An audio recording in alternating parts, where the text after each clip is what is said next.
বিষয় সেটা বিচারাধীন বিষয়, সেটা হ্যাঁ সেটা আমরা বলতেই পারি না। এটা ভুল, এটা তো বারবার ডাক্তাররাও এটা বলছে যে এটা কখনোই হতে পারে না। সবাই তো যারা সিনিয়র ডাক্তার আছে সবাই তো মানে করছে, চিকিৎসা পরিষেবা দিচ্ছে, তাহলে এই আঙুলটা তুলছেন কেন উনি? এগুলো জেনে বুঝে তুলছেন উনি এই আঙুলটা। এটা মনে হয় যারা স্বতঃস্ফূর্তভাবে আন্দোলন করছে তাদেরকে এইভাবেই যদি বলে তাহলে হয়তো সাধারণ মানুষ পিছনে সরে যাবে, সেই জন্যই উনি বলছেন এই কথা। সুপ্রিম কোর্টের শুনানির পরেই ওনার এই বিবৃতি, এটা কতটা?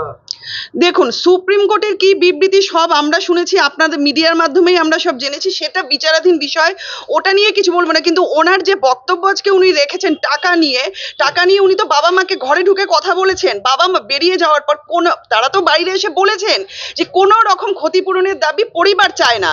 উনি প্রপোজাল দিয়েছিলেন কম্পেনসেশন একটা পায়, যেহেতু অন ডিউটি ডক্টর ছিলেন, তাই তখন আমার দাদা দিদি যারা ছিলেন তারা বলেছেন যে হ্যাঁ নেব ম্যাডাম, কিন্তু যেদিনকে আমার মেয়ে সুবিচার পাবে সেদিনকে আমি নিজে গিয়ে আপনার দপ্তর থেকে নিয়ে আসবো, এই কথাটা বলেছেন। কিন্তু তারপরে উনি বলেছেন পুলিশের তরফ থেকে কোনো টাকা দেওয়া হয়নি। আমরা আগেও বলেছি, আজকেও দায়িত্ব নিয়ে বলছি, হ্যাঁ টাকা আমাদের কি তখন উচিত ছিল যে আমাদের মেয়ের যখন বডি পড়েছে তাহলে ভিডিওগ্রাফি করার? উনি যে বলছেন প্রমাণ দিন, কি প্রমাণ দেবে? বাড়িতে এতগুলো লোকজন, তাহলে আমরা ভিডিওগ্রাফি করি, তাহলে ডিসি নোট যখন টাকাটা দিচ্ছিলেন, তাহলে এটা আমাদের ভুল হয়ে গেছে, আমাদের করা উচিত হয়নি। জানতাম না তো যে আমাদের প্রমাণ রাখতে হবে, যদি রাখতে হতো প্রমাণ জানতাম না তাহলে আমরা ভিডিওগ্রাফি করতাম, মেয়ের বডিকে ছেড়ে কান্নাকাটি ছেড়ে পরিবার যখন ছিল তাহলে আমরা ভিডিওগ্রাফি করতাম। উনি কি প্রমাণ দিতে পারবে যে পরিবার বলেছে যে ক্ষতিপূরণ চেয়েছে পরিবার? ওনার কাছে আছে কোনো প্রমাণ? আপনারা প্রশ্ন করবেন যে বাড়িতে জিজ্ঞাসা করা হয়েছে, উনি যে বলছেন যে ক্ষতিপূরণ বাড়ির লোক চেয়েছে পরিবার চেয়েছে, ওনার কাছে কোনো প্রমাণ আছে? উনি দিতে পারবে প্রমাণ যে বাড়ির লোক ক্ষতিপূরণ চেয়েছে? তাহলে কেন পাল্টা প্রশ্ন করছে? কেন পরিবারকে চাপে রাখছে? উনি বারবার মিথ্যা কথা বলছে, এগুলো কেন, কিসের জন্য এগুলো?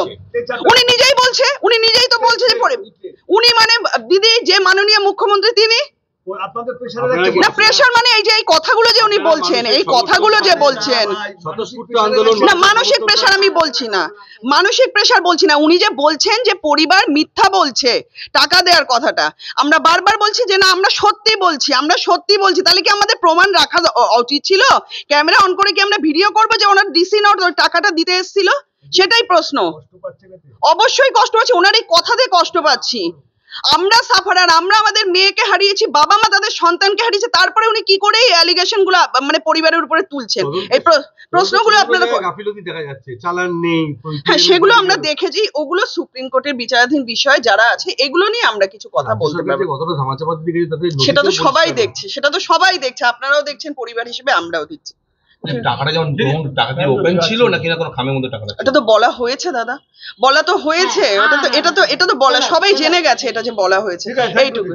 আপনি জানেন হয়তো টুম্পা কাল মৌসুমী কাল একদিন এসেছিলেন, হ্যাঁ আমরা জানি, একটা অভিযোগ করেছিলেন যে এরা যেন মুখ্যমন্ত্রীর উপরে ভরসা না রাখেন, আপনাদের পরিবার এরকম একটা বার্তা দিয়েছেন। সেটা ওগুলো নিয়ে আমরা এইসব মন্তব্য নিয়ে আমরা কিছু বলতে পারি। আমরা যেই মন্তব্যটা উনি যে আজকে প্রেস মিট করে যেটা বলেছেন, আমরা এটা ক্লিয়ার করে দিলাম, যে উনি মিথ্যা কথা বলছেন। উনি যেরকম প্রমাণ দিতে পারবেন না, আমরা ওই সিচুয়েশনে ওনার বাড়িতে যদি আজকে এই ঘটনা ঘটতো উনি কি ফটোগ্রাফি করতেন?